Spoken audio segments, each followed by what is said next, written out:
It's time for another update of the botanium system. We can see there's been a lot of growth in the last few weeks.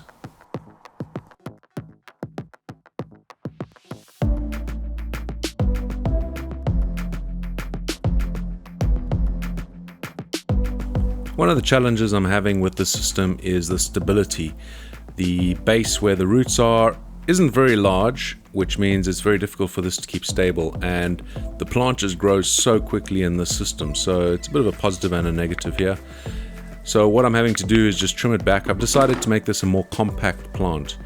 Now, in my last video I mentioned that I was maybe going to be taking this outside and growing it outdoors in the sunlight, but I've decided that sort of defeats the point because this is a pretty system. It's something that's built for the indoors. It looks nice, in the lounge or out on the shelf in the kitchen. So I've decided to keep this indoors and just making a nice compact plant that'll help it to be more stable in the grow media.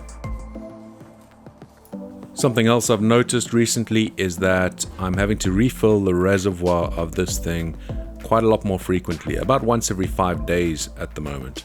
And that makes sense. The root ball of this plant is a lot bigger and it's putting out flowers and it's almost ready to fruit. But also the weather has been a lot warmer, so there will be an element of evaporation as well.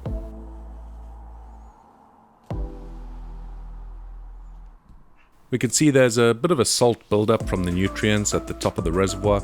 I'm not sure why that's happening. I have to clean that off every couple of times that I refill the reservoir. But we can see the plant itself. We have some peppers on it now, and we even have a ripe one. I believe this one is pretty much ripe. I haven't actually grown this type before. But this has been on the plant for about 3 weeks now.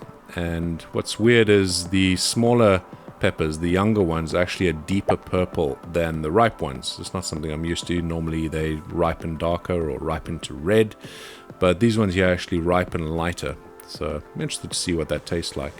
The plant, you can see there's a bit of damage on the leaves. I did have a bit of an attack of whitefly, but they're all dead now because of the heat. There's none that are alive, but I need to clean up the leaves. It looks a bit unsightly, and there has been some damage on the leaves themselves. So 3 months in, and I'm still happy with the product so far. There's been no problems that I can see, so it's still a thumbs up from me.